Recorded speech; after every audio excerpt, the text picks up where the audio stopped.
అసాధారణ బలవంతుడు అయిన మనిషి, మయోస్టాటిన్ మ్యూటేషన్ కేసు.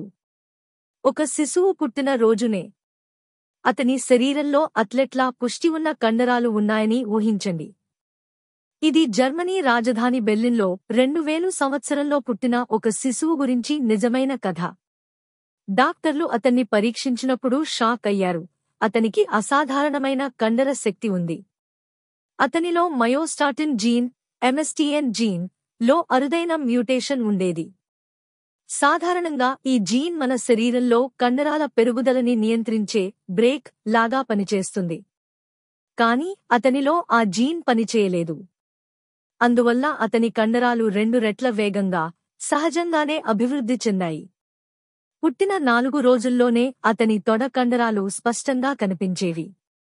4 ఏళ్లకే పెద్దవాళ్లు కూడా ఎత్తలేని బరువులు అతను సులభంగా ఎత్తగలిగాడు. బ్రేక్ లేకపోతే కండరాలు వేగంగా పెరుగుతాయి, మరింత బలంగా మారతాయి, శరీరంలో కొవ్వు తక్కువగా ఉంటుంది.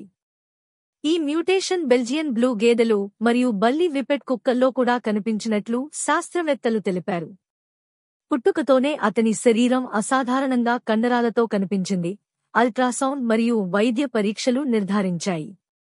డాక్టర్లు మయోస్టాటిన్ జీన్ డిలీషన్ ఉన్నట్లు ప్రపంచంలో మొదటిసారిగా మనిషిలో నమోదు చేశారు. అతని తల్లికి కూడా ఒక ఇనాక్టివ్ జీన్ కాపీ ఉండేది, అందుకే ఆమె కూడా సహజంగానే కండరాలుగా ఉండేది. ఫాలోఅప్ అధ్యయనాల్లో బాలుడు పూర్తిగా ఆరోగ్యంగా, సహజ అభివృద్ధితో ఎదిగాడు. తన వయస్సు పిల్లల కంటే ఎక్కువ కండర శక్తి మరియు బలాన్ని కొనసాగించాడు.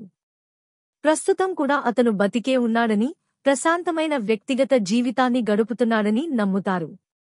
మయోస్టాటిన్ బ్లాకర్లు ద్వారా కండరాలు క్షీణించే వ్యాధుల చికిత్స సాధ్యమైంది. డ్యూచెన్నే మస్క్యులర్ డిస్ట్రోఫీ (డిఎండి) కు కొత్త జీన్ థెరపీ మార్గాలు తెరుచుకున్నాయి. బాడీ బిల్డింగ్లో కండరాల పెరుగుదలను సహజంగానే నియంత్రించగలమని తెలుస్తోంది. స్పోర్ట్స్ మెడిసిన్, రిహాబిలిటేషన్ రంగాలలో కండరాల పెరుగుదలపై కొత్త అవగాహన ఏర్పడింది. అతని కేసు శక్తి సంబంధిత జీన్ థెరపీ పరిశోధనలకు పునాది అయింది.